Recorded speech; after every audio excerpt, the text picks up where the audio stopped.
this is the opening keynote from Black Hat that Nico et al. Asked me to repeat here. So it's a pretty corporate topic. If you are, Bruce is across the hall and is always an amazing speaker. So if you're, so what I want to talk about today is the way that enterprises and security folks misunderstand each other. I started my career at the RAND Corporation as a security researcher and engineer for various agencies. After that, I went and became a consultant for a few years. I went to the dark side. And then I went to run security at Charles Schwab. While I was at Schwab, I changed careers from focusing on security to focusing on broader areas of technology. I left Schwab to become the CIO of Google, and I was there for a long time. And about a year ago, I left Google to go to EMI Records as president of New Music. So I sort of have done a pretty broad career arc from a pretty classical engineer to the CEO of a Fortune 500 company. EMI Records is several billion a year in turnover. So what I have learned over those years is that we all talk to each other wrong. Security guys talk to executives, and the executives don't understand. Executives talk to security guys, the security guys don't understand. And we end up wasting a lot of money and doing a lot of the wrong things. What I want to talk about today is why that happens in terms of incentives, psychology, and structure. So the title of this talk is Stupid. Is that you, baby, or just a bridge in the sky? Hang on, well, I need two hands. So the good news, bad news story of security in corporations today is that CEOs are listening to us. On average, 80% of... Sorry, one more thing before I start. I'm going to quote a bunch of statistics in this talk. The statistics come from a bunch of different sources. The research scientist in me thinks that each one of those statistics is somewhat wrong. Some are very wrong, some are slightly wrong. There's bad research methodology. In one case, the math was done wrong.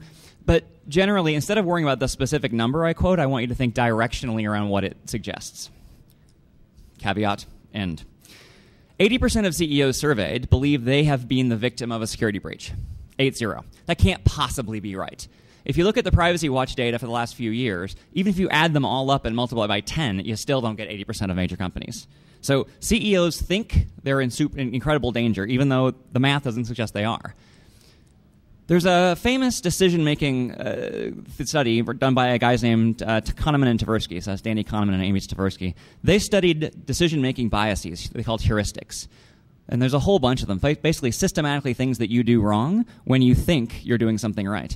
In this case, there's one called the availability heuristic. The availability heuristic works like this.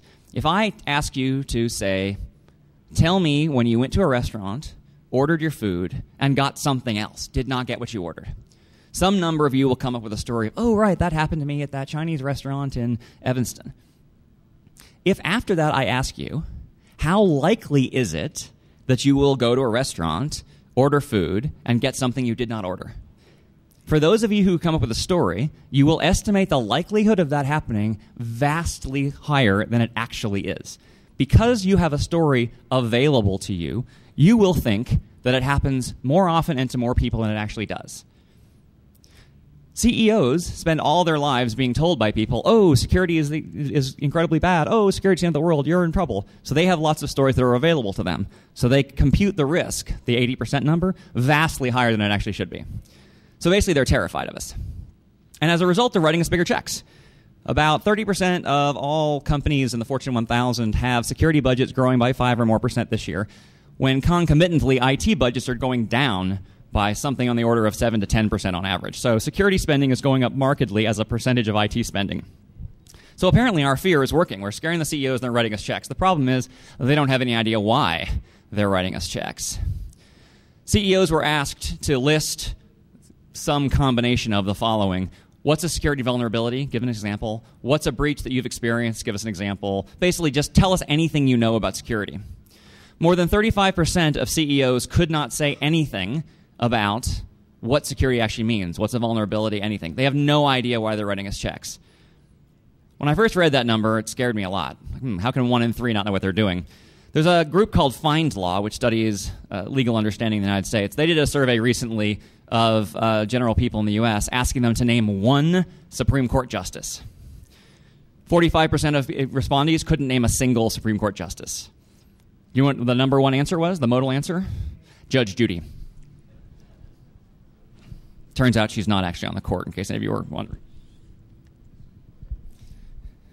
The problem with scaring the heck out of our CEOs and having them not understand it is that fear is a bad long-term motivator. Ask Louis XVI. That was a joke. Time to laugh. Well done. Nice. So we decided that we needed to learn to speak CEO better. The fear wasn't going to work, so we learned to speak ROI, return on investment. The problem is we can't compute it. We're quite bad at it, as a matter of fact. We're bad at it for two reasons. One, we measure return on investment only in terms of downside protection. And second, we don't compute downside protection very well anyway. So if you look at the best practices out there for computing security ROI, they list a whole bunch of things that you should count. One of the very, very top ones they list is avoidance of reputational damage. What is reputational damage? What does that mean? Who does that hurt?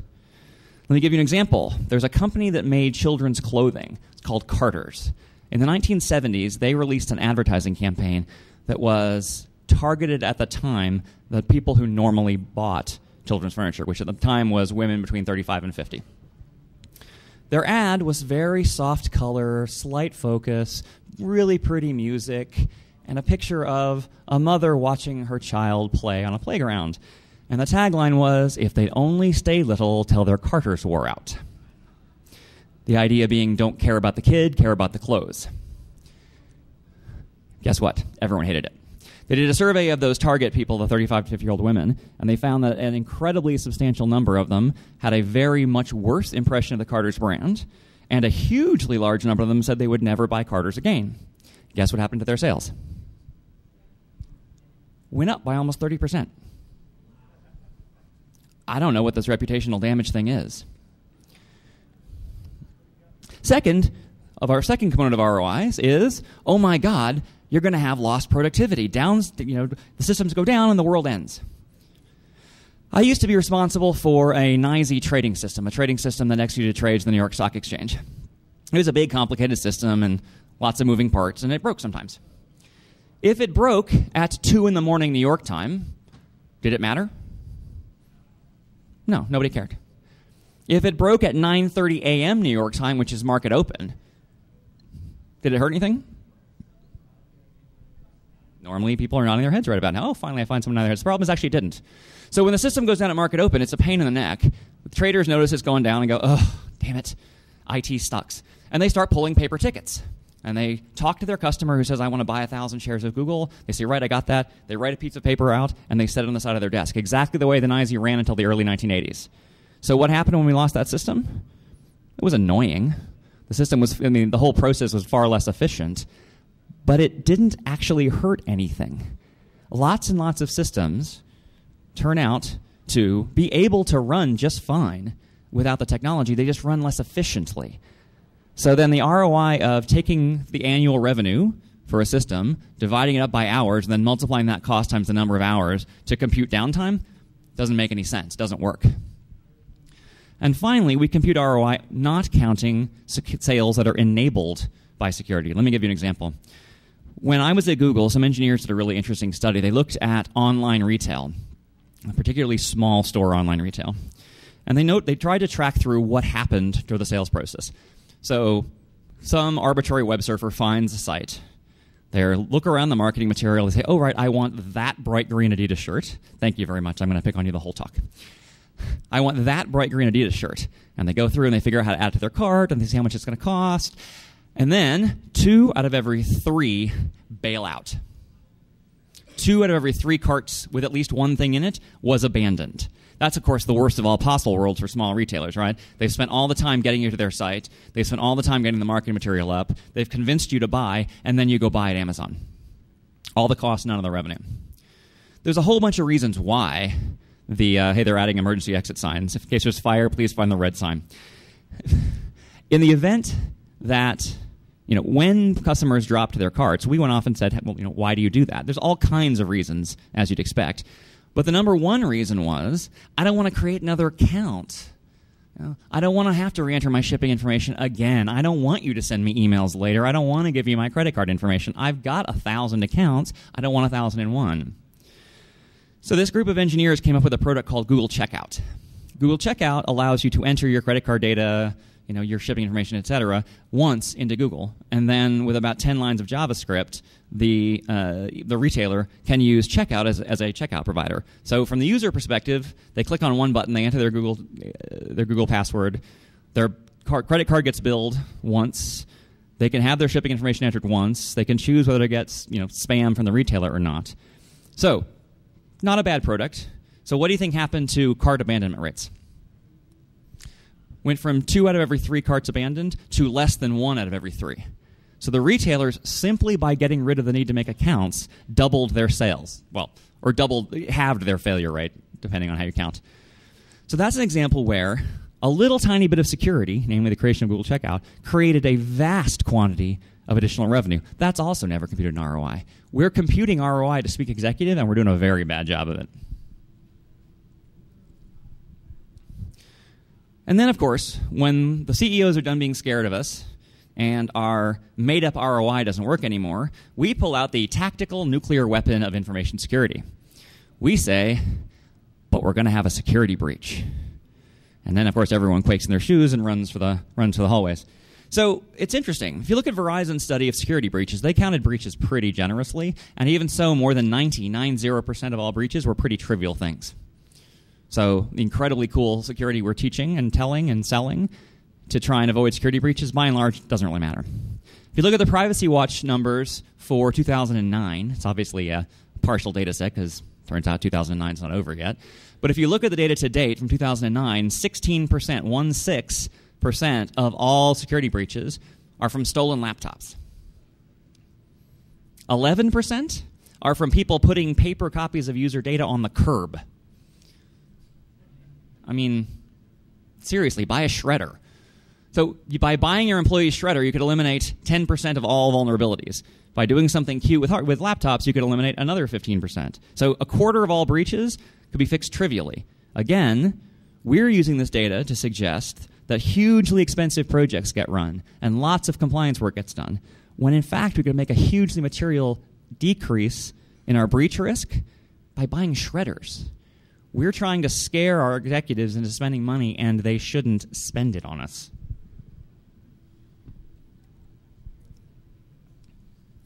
And, to some extent, they agree. So, y'all recognize the referent? This one goes to 11.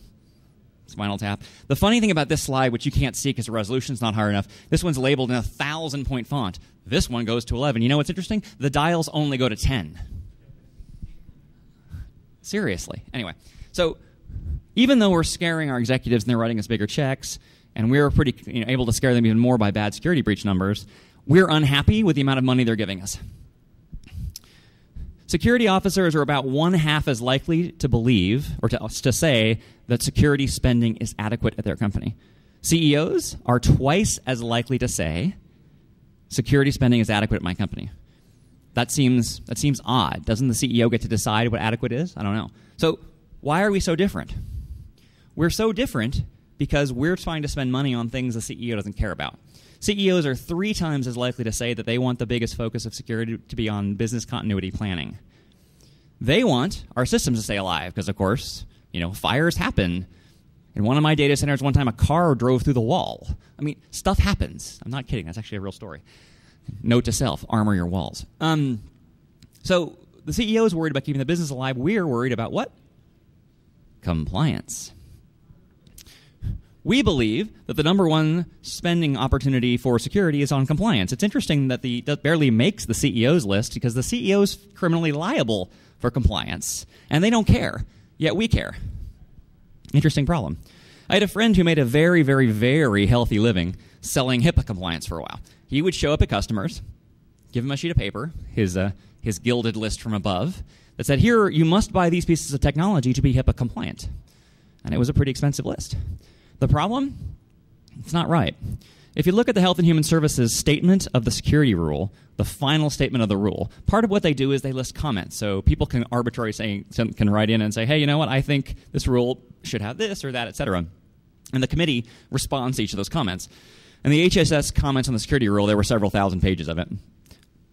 Very, very high on their list is a set of comments that they summarized as saying, the U.S. government has no interest in specifying technology to create HIPAA compliance. So my friend was selling a list of technology to become HIPAA compliant, which is explicitly ruled out by the standard. After he convinced them to buy all this technology, he came back and said, hey, by the way, you need two-factor authentication. It turns out I'm an expert on smart cards and PKIs. So here, please write me another check for a couple $1 million. If you look at the NIST standard itself, section 4.4.2, I think, directionally, includes the statement, authentication systems must be able to authenticate themselves either at the user level, the process level, or the role level, which means HIPAA compliance could be achieved with a shared password. The compliance rules don't actually tell that we need to spend the money or the focus that we're convinced we need to spend. CEOs don't agree with us because they think we're wasting money on compliance.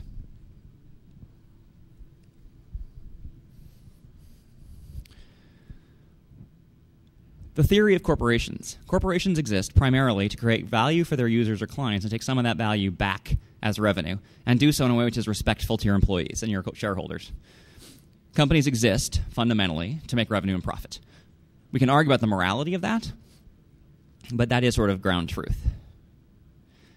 We like our corporations to make money and profit, because it means we have jobs, and it means we get bonuses, and our stock options go up. We would like to do, like anyone else in the company, we'd like to do things that help our company be more successful. So if you look at what makes companies more successful, there's been some interesting research over the years, like probably 500,000 papers on it. There was a study not very long ago done about returns to places that were on, so companies that were on the Fortune Best Places to Work list. Have y'all seen this list? They do it once a year. It's like the top 40 places to work or best place to work or something. It's a pretty good study, but a lot of things go into the being on the top 40 list. A really big one is employee satisfaction. A recent study of the companies that made the top 40 list showed that if you were on the list, you made about twice the returns as a matched company that wasn't on the list. So if there's a company like yours that's not on the best places to work, you are and are likely to make twice the return. Okay, sounds like a nice thing to do. How do you generate employee satisfaction? There's a long series of studies that show that employee satisfaction is largely driven by their ability to innovate, which is often described as their work flexibility. So if you allow your employees to innovate more, then you're materially more likely to be able to make twice the return. It's a nice problem, right? However, the CLC did a study last year asking more questions on what employee flexibility looks like. And what's interesting is they found that for a large number of companies, employees would say, yes, I have the room to innovate. However, when I innovate, I feel like I'm breaking the rules. I feel as if I'm acting irresponsibly. Okay? In those cases, where employees have the freedom to innovate, but perceive themselves as being irresponsible as a result, there was no additional return. Those companies looked exactly like the companies where no innovation is possible. So if you make your employees feel like thieves for innovating, you lose all the benefit of it. Interesting. So that suggests we should find a way to make our employees able to innovate, do cool things, and do it in a way which makes them feel like they're not breaking the rules, i.e., we should provide flexibility, particularly around security, except that breaks all the rules we understand. That pushes all of our buttons. It pushes all of our buttons because we're fighting the last war. We all grew up in a world where people would drive to their offices, open their office doors, turn on their computers, and they're suddenly at work. And at night, they turn off their computers, they get back in their car, they go home, and they are suddenly at home. We have a view of work-life split primarily around showing up to an office to work. This notion of work-life, separation is actually a pretty new notion. It first appeared in Taylorism, which was the scientific management guy from the early 1900s. Before that, the notion that work and life were separate didn't really exist. You still had this work-life balance, but it was done differently. Work and life were far more integrated. This view that work and life are separated isn't supported by anything today either. 50% of employees report having used their personal IM account to do work. That's kind of the worst of all possible worlds, right? They're using some third-party system that we don't understand in an insecure manner to talk about work. Why are they doing that? They're doing it because our systems stink. When I was at EMI, we used Exchange as our calendaring system, which is a great system, obviously. But we used a particularly horrific remote access methodology. Horrific in the sense that I couldn't get on a large material number of times. And I spent a lot of time on planes. I wanted to be able to check my calendar from the Singapore airport. So what did I do? I had my admin copy every single work appointment I had into my private GCal. Yes, since I was accountable for security policies, I needed to censure myself for doing that. But all of a sudden, by doing that, I spent a little bit of money in salary for my admin to yield a vast improvement in my ability to work. I found a way to be flexible by breaking my own rules. Not surprising, EMI's not doing all that well, but then on the other hand, EMI is a record company. The reason that people like to use consumer software, they like to use Google Calendar, they like to use versions of Gmail to do work, as I said, is because enterprise software hasn't been that great lately. 20 years ago, the best and brightest engineers went to work for enterprise software companies. The availability of an enterprise software was hugely greater than the availability of any consumer software. The functionality of enterprise software was great. You could do anything you wanted all the time. It was great. Over the last 10 years, a large amount of innovation has moved from enterprise software to consumer software. The availability and security of consumer software has spiked. I mean, if you look at Google.com, the availability of G.com is pretty high, certainly higher than my Exchange instance was at EMI. People want to get their work done. They want to get their work done in a way that makes them feel good. And increasingly, consumer software makes that easier to happen. Easier to happen. That's not even English, is it?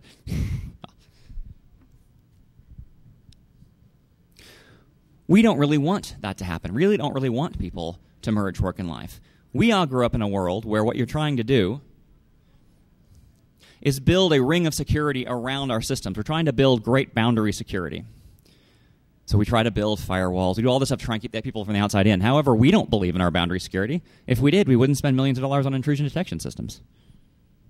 Our employees don't believe in or like our boundary security model. If they did, we wouldn't be hunting for rogue Wi-Fi outlets all the time. No one believes in the system we're at, and yet we're still doing it. If you look at some of the best practices security controls that are floating around out there, the number one best practice security control, turn off wireless networks. That's clearly not the right answer. Another in the top 10 commonly is add restrictive proxies so people can't use instant messaging.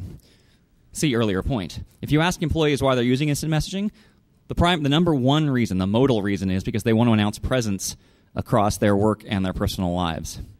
Putting restricted proxies in place that block that means that all those people are annoyed and they're going to find some way around it, like they're going to run chat inside a Gmail window.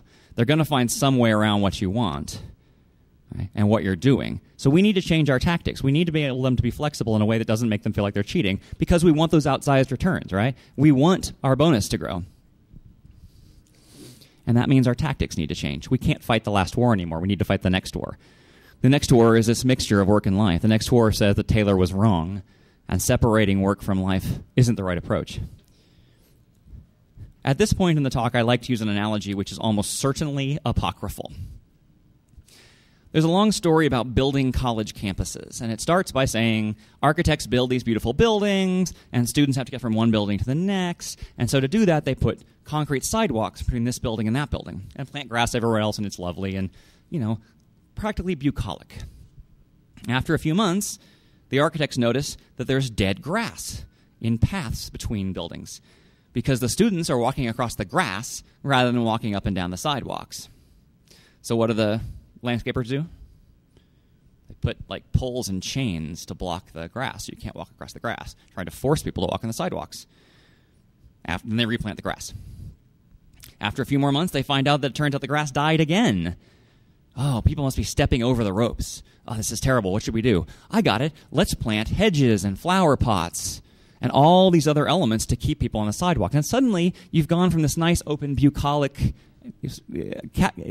campus to this thing which is chopped up by all these different things. You got ropes over here, you got hedges over there, and all of a sudden, it no longer looks like what we tried to build. And all of those things got added because we wanted to convince our students not to do what they wanted to do. That's relatively clearly the wrong thing. Suddenly you're wasting vast quantities of money rather than simply listening to your users. An alternative way to build campuses is to put up the beautiful buildings and plant grass everywhere. And then in 4 or 5, 6 months, notice where the grass is dead and put sidewalks there. You accomplish the same goal, right? You have sidewalks to keep you from killing grass. But you go at it entirely differently. You go at it by saying, what do your users want to do? and find some way to secure that, find some way to make that work. That is the next battle for us. What do our clients want to do? What do our employees want to do? And how can we enable that in a meaningful way? That is the challenge for the next generation of security. We face this challenge not because we're stupid, but because we, too, are affected by psychology and incentives. So let's assume you're a security officer, and there's a major breach.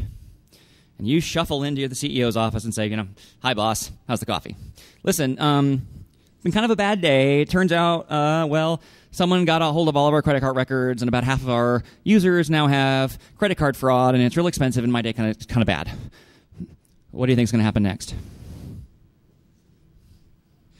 Your CEO is going to say, well, thanks for the information. Your day is about to get a lot worse. Go see HR. We are heavily incented to protect against downside because we're going to get blamed for it. And of course, we have the availability heuristic as well, right? Every day, you're walking around going to the bathroom and someone grabs your arm and says, hey, did you hear about this problem or this breach, or I don't understand why SMS isn't secure? Reference to talk yesterday, anyway. So every time someone asks us about security, we have all kinds of things available to us. So again, we're going to overestimate the likelihood of a problem. Our incentives are wrong, and our psychology is wrong. On top of that, every day you have a call from a vendor who comes into your office and legitimately is trying to sell you a solution. They're not being sleazy. That's their job. Their job is to sell you stuff. So to sell you something, they have to convince you that their solution solves a problem that you have, which may involve convincing you that you have a problem in the first place. This adds to your fear. So basically, you live in this miasma of information, of press stories telling you bad things, about people stopping in the hallway telling you bad things, about vendors telling you bad things. So of course you're going to have something which plays a loud noise in a talk. Of course you're going to overspend on security. You can't help it. So we have to have a different way to think about security. Fundamentally, security needs to no longer be your problem. There are several ways to do this. You can change jobs, change careers, work for a company that's in a different country, and then, 10 years later, you're not in security anymore. Of course, at that moment, you're me giving a security talk 10 years later, so that approach doesn't really work. There is a different approach, however. You can stop making yourself solely responsible for security. The security team at Google did a great job of this. I was really, really impressed by what they did. They fundamentally distributed security across the entire organization. Every piece of code that got pushed to production had to be code reviewed. So if someone wrote the code, someone else checked it. Part of what they checked for was common security problems. And so basically when they reviewed, the code, they would say, yep, this isn't a problem, looks good to me, next. QA did their testing, and they did all the functional testing, the regression testing, et cetera, and they also did security testing. Again, not perfect, but materially raising the bar. We also had a different working structure. We didn't specify the endpoint that our engineers could use. Some used Windows machines, some used Macs like me, some used Linux machines. People used everything they could possibly think of. So we didn't believe we could have endpoint security that worked because we didn't have any of the endpoint control. So we built security far, far into the infrastructure. We didn't run antivirus on endpoint machines. We ran it on the mail servers, which of course is the primary virus methodology. We ran applications near our routers to say, if some link suddenly has a very strange traffic shape, something's probably wrong, go check that machine. Okay. We had automated systems to track for confidential information, etc. There's a study recently showed that 50% of our organizations have at least one person largely dedicated to checking employee behavior on the internet. 1 out of every 2 of you are paying narcs to watch your employees. There's no one from the DEA in the room, right? Okay, good. So I don't have to be being arrested for using the word narc. The point of all this effort was to try and make security spread across the entire organization. But then we did something which spread it beyond the organization. Larry Page came to us and said, I think we should put in Gmail, we should tell our users who else is logged on to their Gmail account. And we were like, not sure what that means. So we went round and round and round, and ultimately we ended up with what's done today. If you go onto Gmail and you go all the way to the bottom of the page, you'll see a little tiny bitty font, a thing that says, your account is also being accessed at IP blah, or you have 2 active sessions from IP blah, foo, and bar. When we put that out, my comment was, this is never going to work. No one knows what IP addresses mean. Like, what are you supposed to do as a result? This is never going to work. It turns out, actually, that there's a vast number of people who click on the what's this link associated with that. A lot of people are looking for it. And as a result, you see people killing the other sessions, etc. It turns out that by asking our users to help themselves with security, even though we did it in a way which is not very easy to understand, they would help it. It's sort of akin to the fact that fast food chains have figured out a way to outsource their work to you by giving you an empty cup and having you go fill up your soda yourself. Fundamentally, that's a cost-saving mechanism from their side. But market research shows that you are more likely to spend more money at a fast food restaurant that has outsourced its work to you by giving you an empty cup than in a restaurant where they fill it up for you. Similarly, our users, Google's users, I should say, loved the fact that they got to be involved in their own solutions, that they got to be part of the answer. So Google's approach was security isn't the security team's problem. It's all the engineers and all the users' problem. And as a result, the team was able to focus on what mattered. So, for example, the team spent all of its time focusing on the crown jewels, user login. They built a very good, clean user login system that was super easy to use. So rather than inventing anew, people building other products would simply link it in. Make it easy to do the right thing, most people will do it. We focused on credit card numbers and search logs. We focused on building tight, very hard security around the things that mattered and letting the organization secure the rest. That allowed us to have a much better leverage.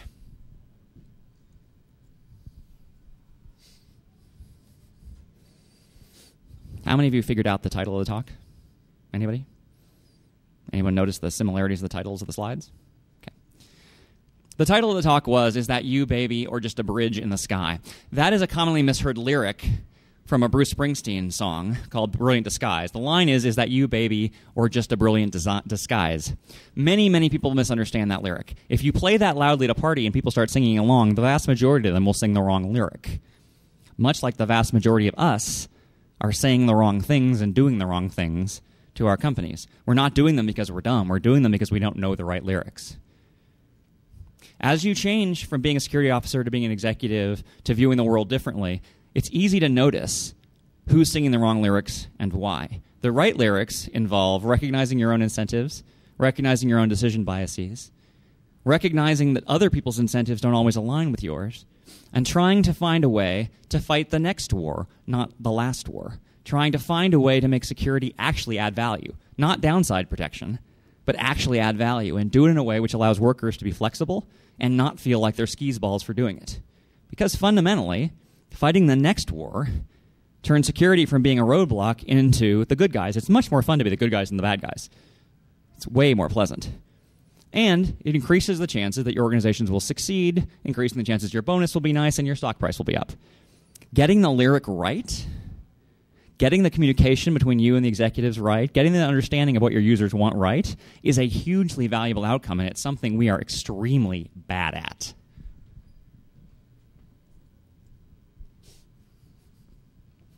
As a result of being bad at it, we risk becoming irrelevant.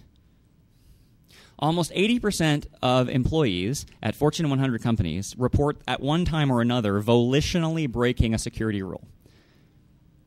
8 out of 10 of your employees are breaking your rules at least once, knowing it and not caring. That suggests that we've built sidewalks and maybe even ropes and hedges and flower pots instead of building sidewalks where the users want to go. The challenge I leave you with at the end of my talk, with a dumb title and every slide title a quote from a song, is go figure out where your users are, tear up your sidewalks, spend money to build sidewalks where they're going, and stop paying people to be narcs. Seriously, that's awful. And with that, I'll take questions if there are any. It looks like the question mic is up here. And if there aren't any, I'll be across the hall afterwards. Thanks very much.